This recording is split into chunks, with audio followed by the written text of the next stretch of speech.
అందరికీ హాయ్ అండి. ఈరోజైతే శివరాత్రి శుభాకాంక్షలు అందరికీ. ఈరోజైతే నేను మార్నింగే 4కి లేచి ఇల్లు మొత్తం క్లీన్ చేసిన తర్వాత మా బాబునైతే ఉయ్యాల్లో పడుకోబెట్టేశాను. నెక్స్ట్ అయితే మా ఆయన కూడా ఫ్రెష్ అప్ అవుతున్నారన్నమాట. నేనైతే ఇప్పుడైతే వంట అయితే ప్రిపేర్ చేయాలి. ఎందుకంటే మా శివరాత్రికి మా వాళ్ళు అయితే స్పెషల్ చేస్తారు, కానీ మేము ఇంటికి వెళ్ళలేదు కాబట్టి ఇక్కడే చేసుకుంటున్నాను. ఫస్ట్ అయితే హాట్ వాటర్ పెట్టేసుకొని, ఇదైతే బియ్యం పిండి అండి. బియ్యం పిండిలో హాట్ వాటర్ వేసేసి కొద్దిగా వేసేసుకొని కలిపేసుకోవాలి.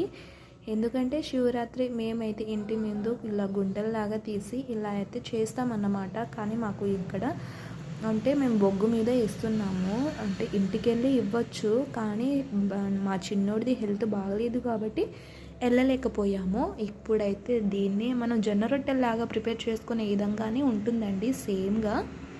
ఇదైతే ఇలా కొద్దిగా వాటర్ వేసేసుకొని పిండిని అయితే ఇలా కలిపేసుకొని ఒక సైడ్కి అయితే ఇలా చేసుకోవాలన్నమాట. ఇప్పుడైతే కొద్దిగా తీసేసుకొని ఒక ఉండలాగా ప్రిపేర్ చేసుకోవాలన్నమాట.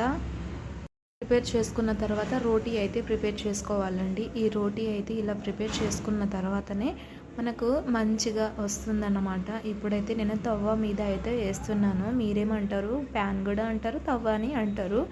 ఇలా అయితే ప్రిపేర్ చేసుకున్న తర్వాతనే మేమైతే ఇలా బియ్యం పిండి ఇలా రోటీ ప్రిపేర్ చేసి బెల్లం స్వీట్ అలా ప్రిపేర్ చేస్తామన్నమాట. టేస్ట్ అయితే సూపర్గా ఉంటుంది. ఒక వీడియోలో నేను క్లియర్గా చేస్తాను. ఇది ఒకసారి ట్రై చేయండి, చాలా బాగుంటుంది. ఇదైతే ఇప్పుడు మంచిగా అయ్యింది, బాగా తిప్పుకున్నాను అన్నమాట. అంటే రోటీ మంచిగా ప్రిపేర్ అయింది.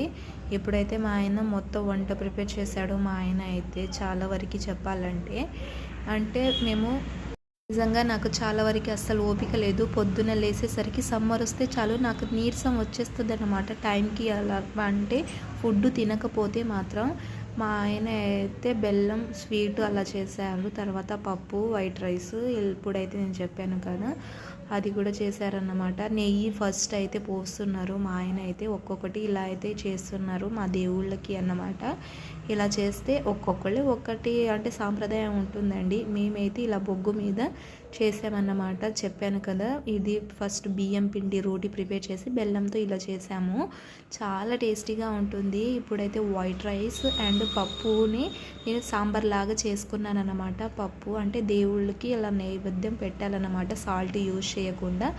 ఇది కూడా మా ఆయనే ప్రిపేర్ చేశాడు. చాలా అంటే చాలా బాగుండేది. తిన్నాక పైన వాళ్ళకి కూడా స్వీట్ అంటే ప్రసాదం ఇచ్చాక బట్టలు అయితే ఇన్ని ఉన్నాయన్నమాట. మా బాబు అయితే పనులు తినేసి పడుకున్నాడు. వాడు కూడా ఫ్రెష్ అయితే చేసిన తర్వాత బట్టలు అయితే మొత్తం క్లీన్ చేసుకొని ఇలా అయితే నేను మొత్తం ఆరబెట్టేసుకున్నాను. చాలా టైం పట్టేసిందన్నమాట శివరాత్రి రోజేనే, కానీ ఆడవాళ్ళకి పని అస్సలు తీరదన్నమాట. నెక్స్ట్ అయితే ఇక్కడ శివరాత్రి అంటే శివుడు దగ్గర పెద్ద ఫేమస్ అన్నమాట. మేము ఉండే దగ్గర కొండ దగ్గర ఇక్కడైతే అన్ని జాతరలాగా పెట్టారు. ఇది చూస్తుంటేనే మా ఊరే గుర్తొచ్చింది, ఏదో ఊరులో ఉన్నట్టు అలా అనిపించింది అన్నమాట. కొంచెం తక్కువ ధరలకే అమ్ముతున్నారు. మేము ఎప్పుడు జాతరకి వెళ్ళినా ఇదైతే తీసుకురాకుండా అస్సలు ఉండమన్నమాట. తీసుకొచ్చిన నెక్స్ట్ అయితే ఇలా నల్ల పూసలు ఉన్నాయి, కానీ ఎందుకు నాకు పెద్దగా కొనాలని లేదు. తర్వాత మా రోహితాక్షకి అయితే టాయ్స్ అయితే కొనుక్కొని తర్వాత అయితే వచ్చేసాము. ఇక్కడైతే ఏదైనా 100 అంట. మేమైతే ఇవి కొన్నాము. నెక్స్ట్ అయితే ఇంకోటి ట్రైన్ లాగా ఉంటే కూడా అది కూడా కొనేసాము. హ్యాండ్ బ్యాగ్స్ అవి అన్నీ కొందాం అనుకున్నాం, కానీ ఎందుకులే అని ఇక్కడైతే డ్యాన్స్ కూడా చేస్తున్నారు.